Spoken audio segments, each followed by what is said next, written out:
A onça-pintada, o maior felino das Américas, ocorre em todo o território nacional. A pecuária é a atividade com maior extensão territorial no Brasil. Ataques de felinos aos rebanhos domésticos acontecem. Há décadas, a proibição da caça e do comércio de peles de onça e a recuperação de áreas de vegetação nativa no mundo rural contribuem para o aumento das populações de felinos. A pecuária também cresceu junto dos problemas de predação de rebanhos por onças. Mesmo no Pantanal, apesar da existência de uma grande abundância de presas selvagens e da manutenção dos habitats, a onça ataca rebanhos domésticos.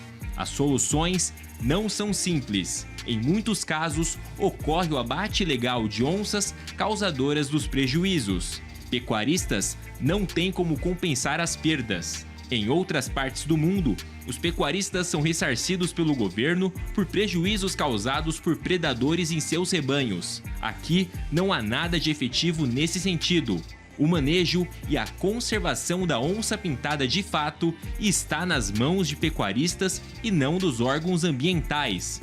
Há 20 anos, o Instituto Onça Pintada desenvolve pesquisas em todos os biomas brasileiros e busca a conservação da espécie em parceria com produtores rurais. Seu maior desafio é garantir a sobrevivência das onças em áreas de produção agropecuária.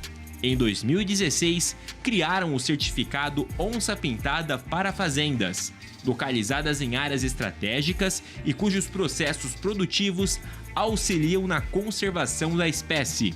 Para conhecer os desafios da conservação da onça-pintada em áreas de exploração pecuária, o pesquisador Evaristo de Miranda conversa com Leandro Silveira, biólogo, doutor pela Universidade de Brasília e fundador do Instituto Onça Pintada.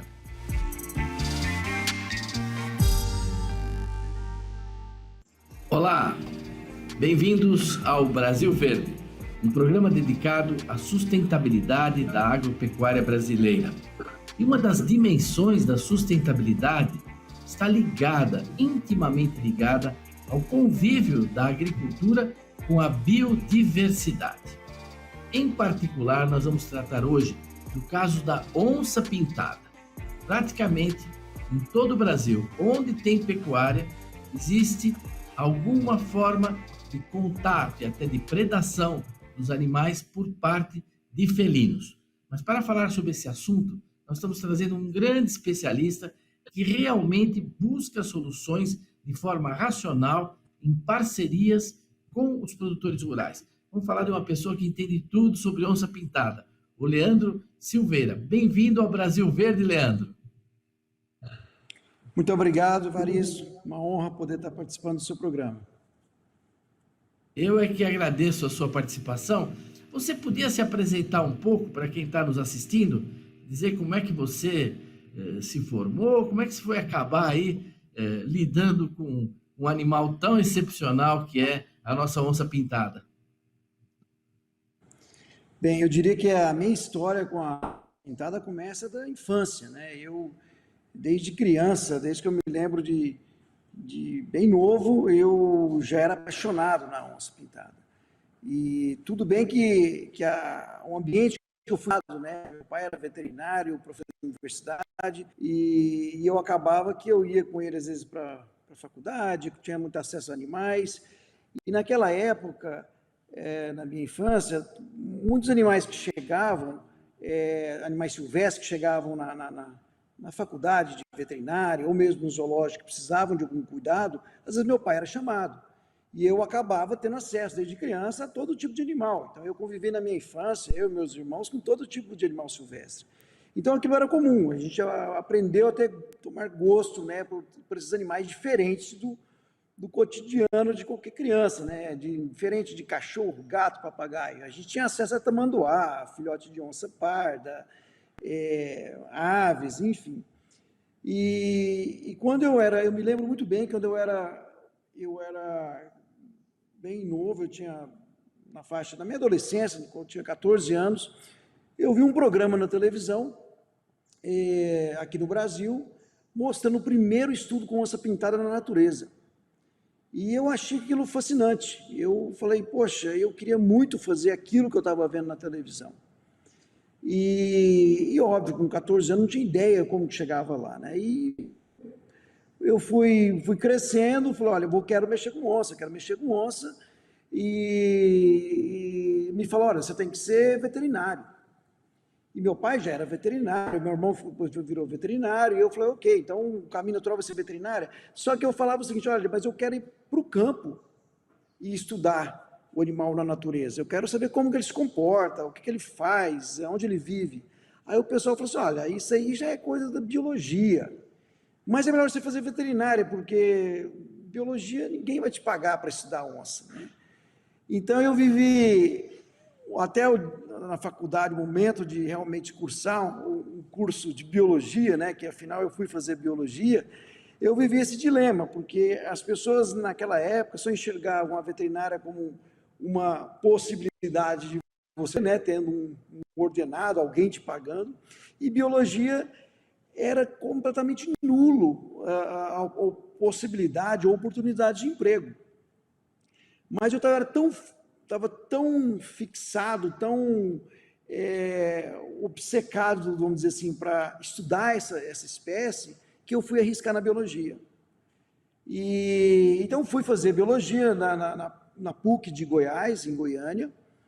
Depois que eu fiz biologia, eu entrei para biologia, eu consegui ir para o exterior e encontrar aquele pesquisador que eu vi na televisão, que veio fazer o primeiro estudo com a onça pintada no mundo. Encontrei com ele e falei, olha, virei biólogo por sua causa, eu quero estudar a onça pintada, quero seguir nesse rumo, nessa carreira.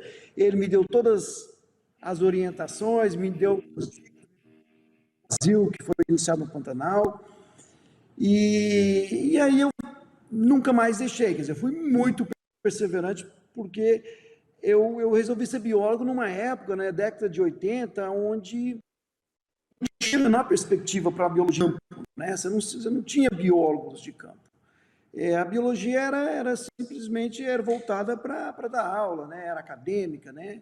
E eu insisti nessa tecla. Mas, enfim, terminei fazendo biologia, fiz mestrado, fiz o doutorado na UNB e nunca mais montamos o Instituto e nunca mais saí desse meu foco, que era com essa espécie. Muito bom.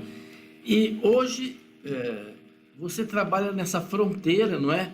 Que não é a onça lá na natureza, no Parque Nacional, pode ter até alguma coisa, mas o principal foco do seu trabalho é essa interface, né, entre a agricultura, a pecuária principalmente, e a onça pintada, porque as populações de onça pintada, apesar do que dizem muitos, né, na realidade tem aumentado em muitas áreas do Brasil, não é isso? Favorecidos pela ausência da caça, pela ampliação das reservas legais e também uma agricultura menos agressiva com o meio ambiente, enfim, uma série de fatores. Você pode dar para nós um pouco o quadro, assim, de como anda a agricultura e a onça pintada? Eu sei que são situações muito variadas no Brasil, né? Mas dá para quem está nos assistindo, muita gente não imagina que exista onça vivendo em áreas agrícolas. Então, Evaristo, primeiro, antes de entrar nessa questão, deixa eu te falar como que a gente terminou trabalhando hoje muito mais na área de produção do que em áreas preservadas, já internacionais. No começo da nossa carreira, né, eu e da minha esposa, da Ana Tereza, que também é bióloga, nós estudamos em parques nacionais, né? Eu comecei meu estudo no Parque Nacional do Iguaçu, no Paraná. Foi lá que eu vi a minha primeira onça pintada, e depois eu vim para o Parque Nacional das Emas, mas também tive nos parques nacionais na Caatinga, enfim, na Amazônia.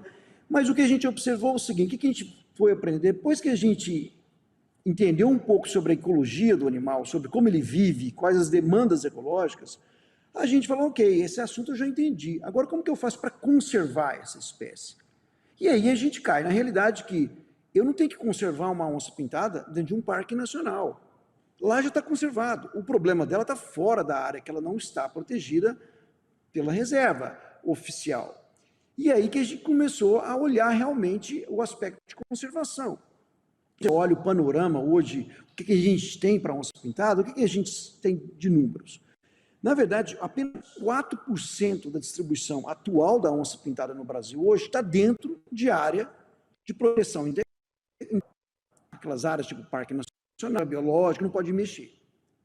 O restante, ela está em área de propriedades privadas. Então, o que se diz para a gente como biólogo da conservação? Se eu quiser conservar essa espécie, eu tenho que ir para fora das unidades de conservação.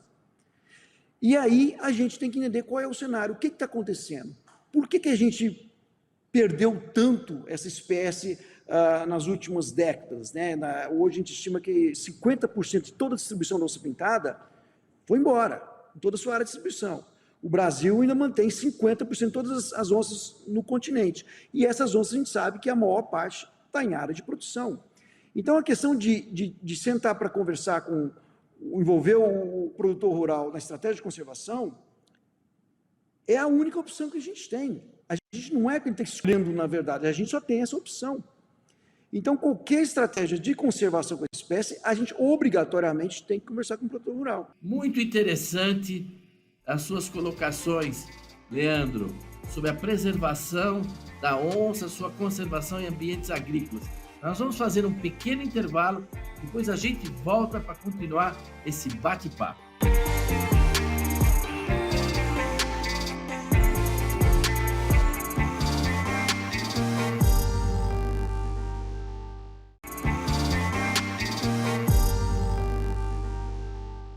Estamos de volta com o Brasil Verde, tratando hoje aqui da conservação da onça-pintada em áreas agrícolas, em áreas de pecuária. Como é o trabalho do projeto Onça-Pintada? Então, Varisto, o nosso maior desafio, né, como eu falei, é trazer o produtor rural para a mesa de negociação, né, nessa estratégia de conservação desse animal. Só que antes a gente tem que lembrar o seguinte: a onça-pintada é uma daquelas poucas espécies no mundo que tem sentimentos na sociedade. Ou seja, alguns querem conservar, outros não querem, geram prejuízo. Então, nós estamos falando de uma espécie que ela não tem um sentimento assim de unânime, né, no sentido de querer conservar. Então, o desafio é enorme, porque imagina, eu chegar num produtor rural e falar para ele: olha, você não pode matar a onça, porque ela é protegida por lei. E ele vira para mim e fala assim: ok, mas ela me dá um prejuízo e quem vai pagar essa conta? Então, é um cenário de sentimentos antagônicos, né? E isso é muito difícil de resolver, principalmente no Brasil, onde eu não tenho nenhuma legislação na prática que incentive a manutenção desses animais. Então, nós temos um problema sério. Primeiro, a gente tem que entender que a onça pintada ela tem um custo alto, né? Mantido em área de produção. Eu preciso de ter legal, eu preciso de ter grandes áreas de reserva, eu preciso de ter as presas naturais vivendo nessa área, ou seja, eu tenho que ter um ambiente de alta qualidade e eu tenho que imaginar esse animal do meu rebanho. Isso custa, né? Então, o primeiro passo é submeter um custo e agora a gente buscar uma estratégia de compartilhar esse custo para tornar a conservação qualquer estratégia mais justa. Senão eu crio um cenário de injustiça ambiental, onde eu crio uma legislação de proteção, mas somente uma parte da sociedade paga, né? Então a gente está buscando atrás desse equilíbrio. Agora, obviamente, para a gente poder chegar a uma conta, um plano com parâmetros práticos desse custo e quem deve receber isso, a gente precisa estudar as onças nessas áreas. E o que a gente tem investido muito é entender como essas onças estão vivendo nessas áreas de produção.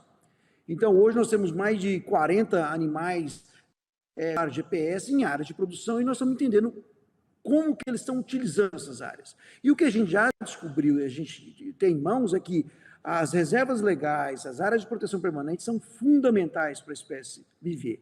Então, essa é a parte que o produtor está fazendo, a parte dele. Ele está cumprindo o Código Florestal e isso é suficiente para a espécie. A parte que vamos dizer, é responsabilidade de todos, é que esses animais predam o gado, matam o gado. E algumas coisas que a gente já sabe hoje é que a onça preda não porque está faltando comida necessariamente, não é porque está faltando a capivara, o veado, a anta, ou queixada, é porque ela simplesmente aprende a predar o que dá menos gasto energético para ela. Então o gado é mais fácil dela atacar. Ela vai lá, mata um bezerro, começa a comer. Ela ensina os filhotes a comer bezerro, acabou. Aquelas onças vão sempre comer bezerro. Então aí volta naquela questão. Hoje, a gente não tem um programa de compensação financeira para produtores rurais, somente os grandes conseguem tolerar esse prejuízo. Os pequenos não conseguem. Não é porque um é bom, outro é mal. É porque um não consegue. Então é uma questão de sobrevivência mesmo. Então esse é o que a gente tem hoje. O que a gente está trabalhando hoje é desenvolver parâmetros para um pagamento, uma compensação através do pagamento de serviços ambientais prestados pela onça pintada, que já está previsto no Código Florestal. Então a gente está desenhando isso junto com outros técnicos para mensurar isso, para poder saber okay, quanto custa essa onça pintada e quanto vale ela a toda a sociedade. O nosso desafio hoje está aí, amadurecer esse ponto de pegar essa oportunidade do Código da e implementar isso, regulamentar isso para que essas pessoas passem a ser compensadas por todos esses investimentos que elas fazem nessa manutenção de um predador como a onça pintada.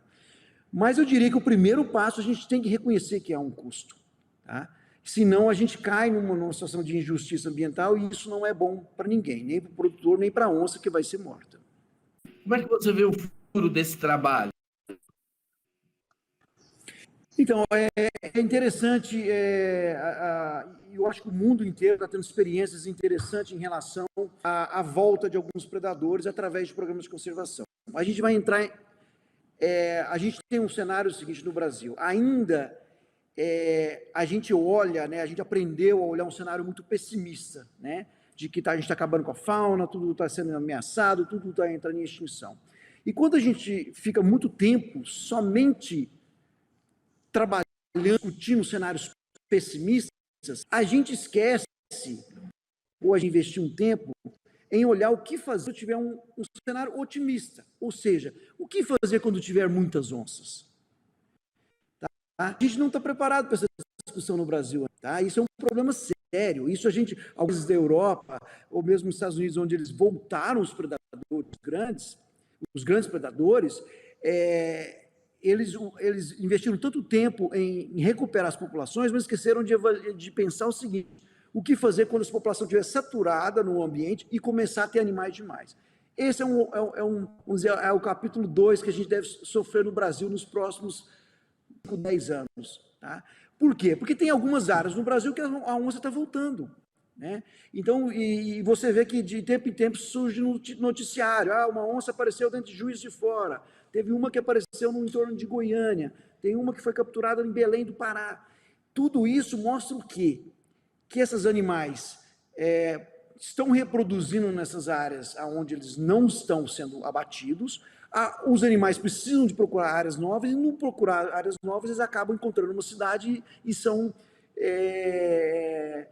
vamos dizer, entram em conflito com o ambiente urbano, acabam sendo capturados e removidos.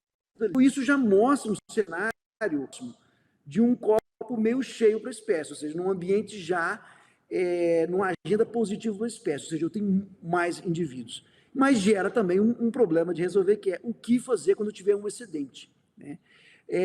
Mas eu diria assim, que no Brasil a gente não está ainda organizado para essa discussão. Tá? Que é uma discussão extremamente polêmica, ela envolve muito o emocional das pessoas, né? É uma espécie extremamente carismática, mas que qualquer coisa que você fizer com elas, você vai ter muita controvérsias. Né? Então, eu diria que o cenário para a espécie, em algumas áreas, ele é promissor, muito bom. Se você pegar a região do Parque Nacional das Emas, onde nós nos estabelecemos há 30 anos atrás, quando chegamos aqui não existia onça pintada. Tá? Ela recolonizou aqui depois que saiu o gado e entrou o canavial, que entrou as grandes lavouras de soja e de milho. E por que ela voltou para cá? Ela recolonizou. Primeiro, a pecuarista. E depois, essa agricultura em grande escala trouxe que é uma espécie de porco do mato. Essas populações queixadas cresceram muito com a agricultura, né? Viraram praticamente uma praga na lavoura, e a onça veio atrás. Então, a onça vem, ela está vendo desses animais nas lavouras. Então, o cenário é ótimo, porque ele não tem conflito direto com a onça e o produtor rural. Mas a comida da onça, que é o queixada, tem um conflito direto com o agricultor. Então, querendo ou não, em qualquer cenário, a gente vai ter que ter maturidade para resolver, controlar, ajustar todos os desequilíbrios. E um aumento populacional é um desequilíbrio causado pelo homem. Então, a gente vai ter que ter maturidade para estar sempre ajustando esses desequilíbrios que a gente... É bom, mas a gente tem que saber, tem que ter maturidade para poder se regular, para não virar um impacto ambiental nesse aumento. Esse equilíbrio, essa racionalidade é difícil, né? Hoje tem posições muito extremadas, não é? Sem base na realidade. Mas você, com esse trabalho, essa experiência tão extraordinária, se você tivesse que falar, deixar uma mensagem para quem mora nas cidades, longe do campo, sobre a questão da conservação da onça, qual seria a sua mensagem para quem está nos assistindo? Eu acho que nós temos que todos ter a consciência, todos, tá? De que toda a nossa vivência aqui nesse planeta causa impacto no meio ambiente, independente de onde você está. Então, a gente tem que lembrar que o nosso consumo do dia a dia, ele está causando impacto no meio ambiente. Então, quando a gente deseja conservar uma espécie que está lá na Amazônia, ou que está ali no Cerrado, no Pantanal, a gente tem que lembrar que a gente tem que compartilhar os custos dessa conservação, e que toda conservação tem um custo. Alguém está pagando essa conta. Enquanto essa conta for paga somente para quem está lá convivendo com a espécie, no caso o produtor rural, esse vai ser um cenário que não é justo. E o injusto, quem tende a pagar de forma negativa é a espécie. Então, se a gente quer conservar, se a gente realmente quer ter compromisso com a conservação, a gente tem que entender os custos e tem que buscar meios de compartilhar os custos de manutenção desses animais.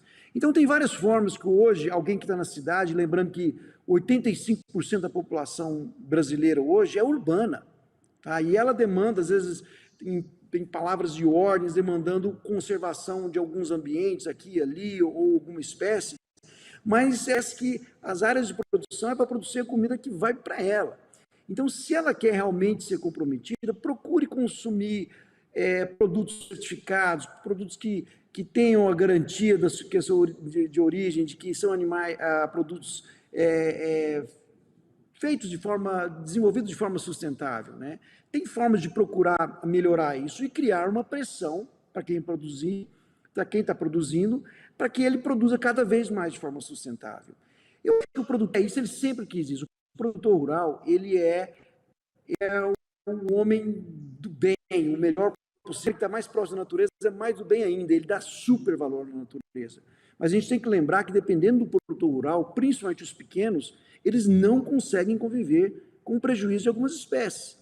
E eu estou falando da onça, mas isso podia ser girassol sendo atacado por arara, ou o mandiocal sendo atacado por queixada ou por tatu.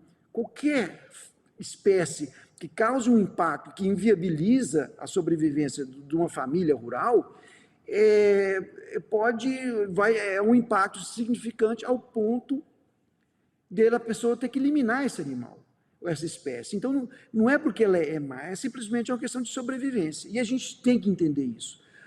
O mundo inteiro, onde as espécies tiveram alguma chance, eles tiveram incentivos, tiveram bonificações, compensações voltadas para essas espécies. E porque os gestores reconheceram que há um custo.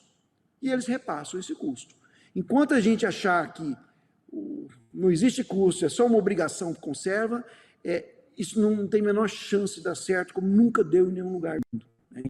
Então, a gente tem que ter essa consciência. A resto de todos tem um custo, e esse custo tem que ser compartilhado para realmente a espécie.